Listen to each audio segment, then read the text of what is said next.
d'excellence Adrien Mbedji au Bénin. Les travaux de recherche et d'innovation de 5 jeunes couronnés.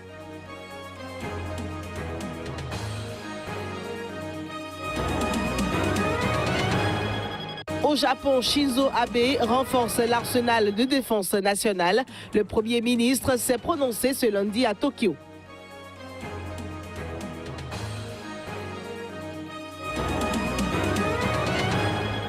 Marche en mémoire des victimes de la dictature d'Augusto Pinochet au Chili. La manifestation de dimanche s'est terminée par de violents affrontements.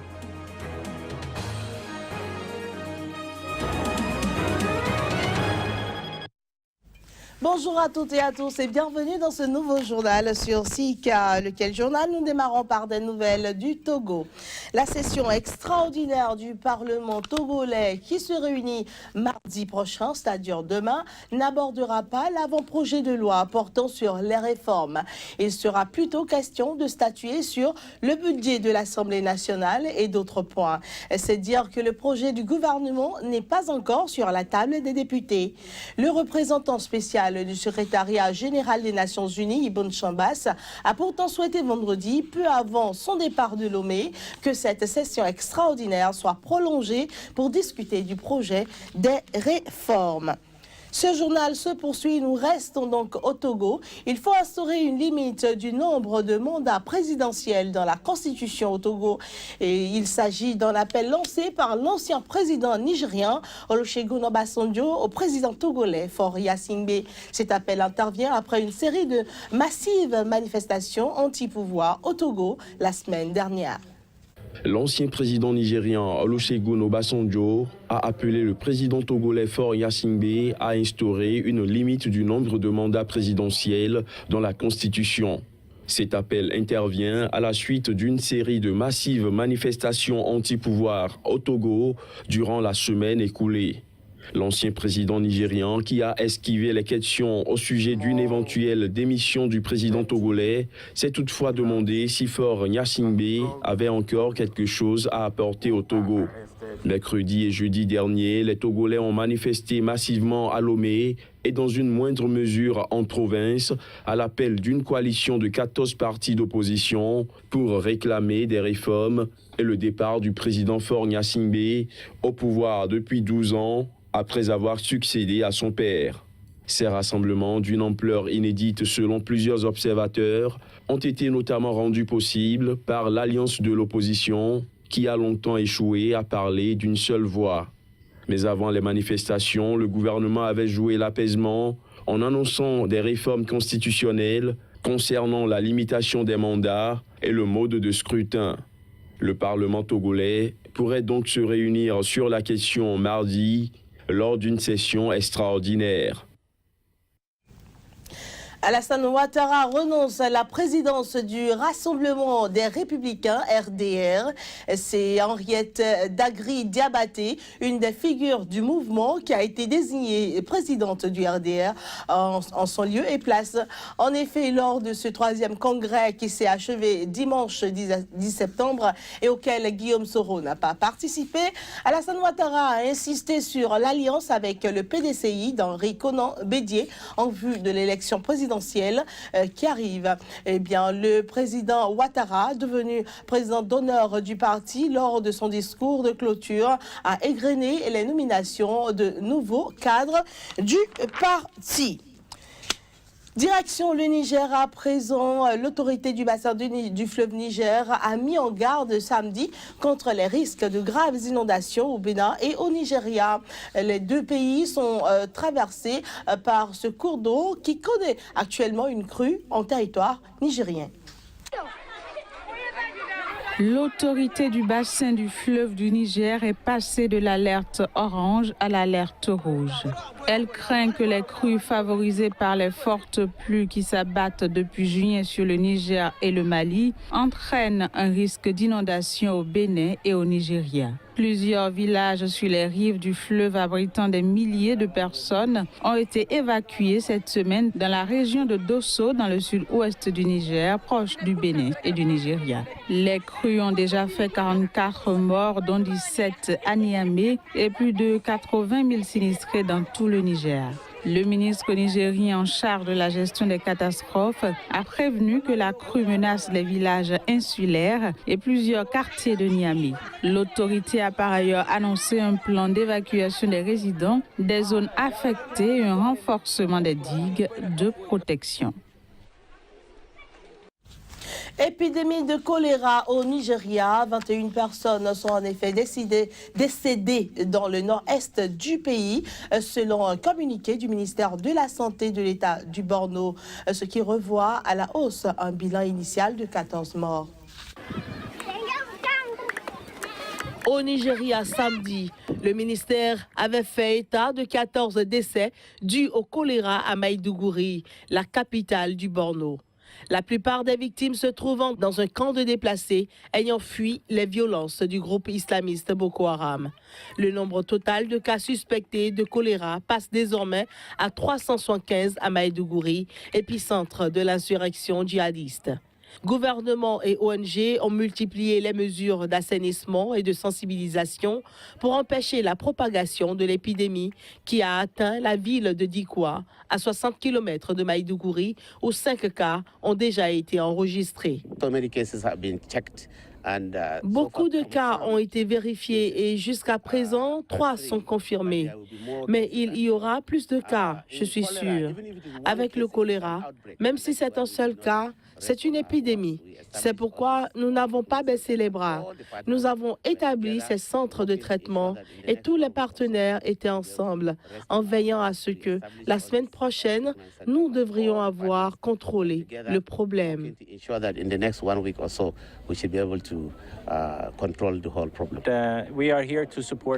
Nous sommes là pour soutenir le gouvernement, les autorités de l'État. Et je pense que nous apprécions vraiment cette vitesse, cet engagement et cette implication.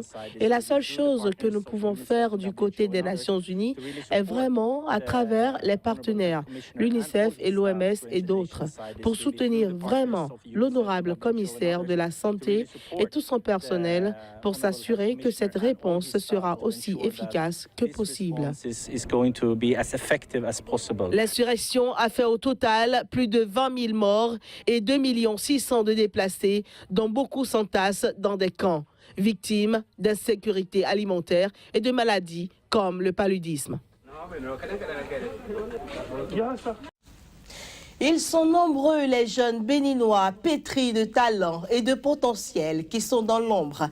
La Fondation Adrien Humbedji a créé le prix d'excellence pour les dénicher et les récompenser. 5 récipiendaires ont été primés en fin de semaine. Suivez.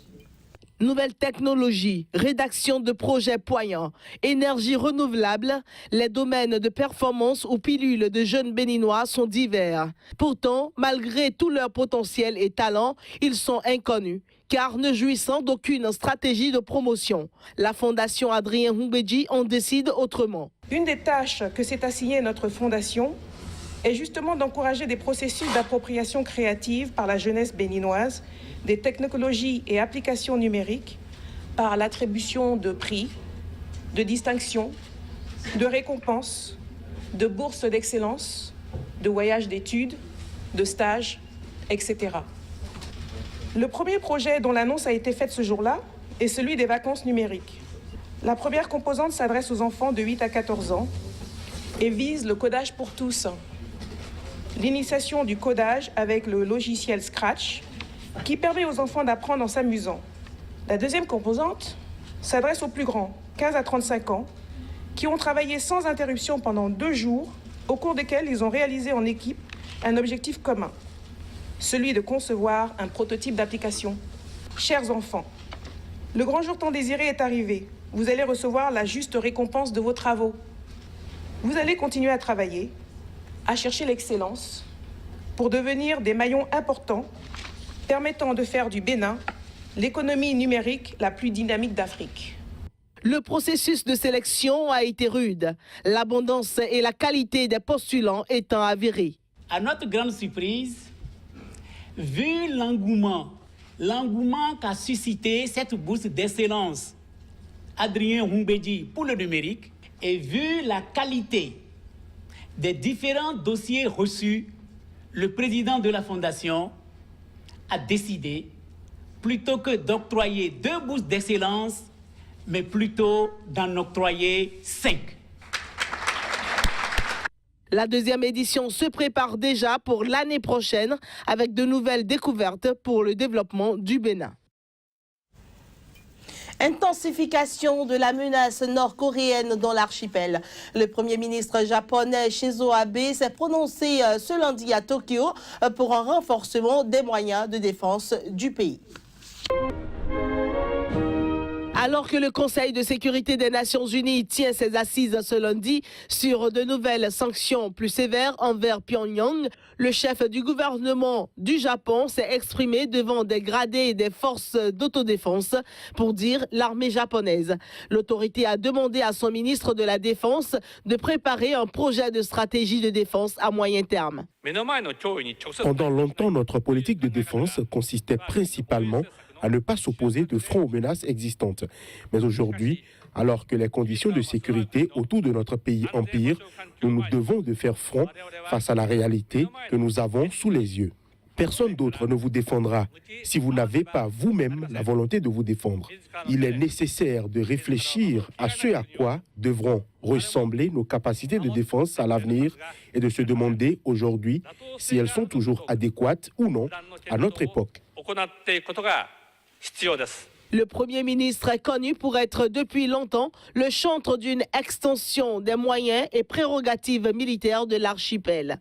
Il estime également inévitable un renforcement de l'alliance nippo-américaine pour assurer la sécurité de la région. Les États-Unis ont diffusé dimanche soir, à leurs 14 partenaires du Conseil de sécurité de l'ONU, un texte remanié sur un 8e train de sanctions sévères contre la Corée du Nord. Ce projet de résolution est censé être désormais définitif jusqu'à une mise au vote voulue lundi après-midi par les États-Unis. Violents affrontements entre capteurs et policiers dimanche au Chili. Environ 5000 Chiliens ont en effet participé à une marche traditionnelle à Santiago. C'était en mémoire des victimes de la dictature d'Augusto Pinochet.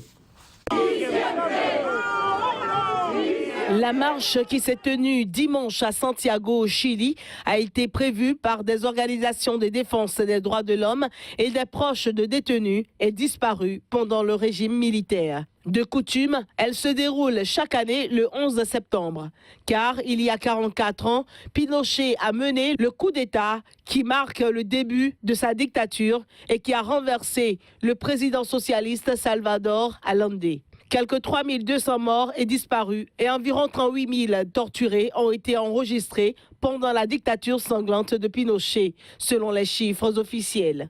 La manifestation s'est terminée chaque année dans le cimetière général du nord de Santiago. Je pense que tous les prisonniers de lèse-humanité doivent être dans des prisons communes.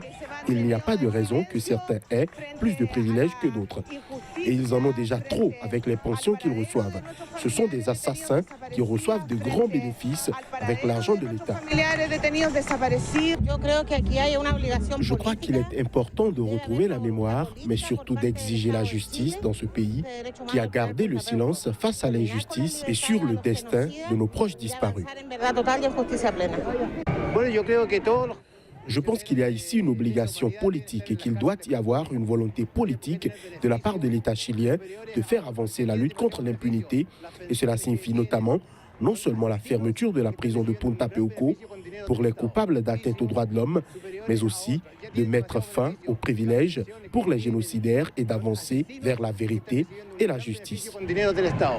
La police qui a mis en place une forte opération de sécurité autour de la randonnée a dispersé la foule avec des gaz lacrymogènes et des voitures jetant de l'eau. Les manifestants ont également exigé la fermeture de Punta Peuco, au nord de la capitale chilienne. Une prison exclusive pour les personnes reconnues coupables de crimes contre les droits de l'homme pendant la dictature.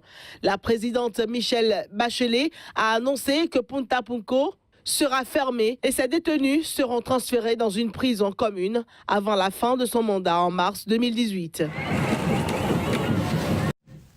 C'est fini pour cette session d'information. Merci pour votre aimable attention.